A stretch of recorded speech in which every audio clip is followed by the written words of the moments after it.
يكن له كفوا أحد.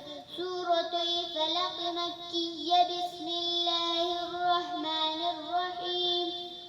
قل أعوذ برب الفلق من شر ما خلق ومن شر غاسق إذا وقب ومن شر النفاثات في العقد ومن شر حاسد إذا حسد. سورة الناس مكية. بسم الله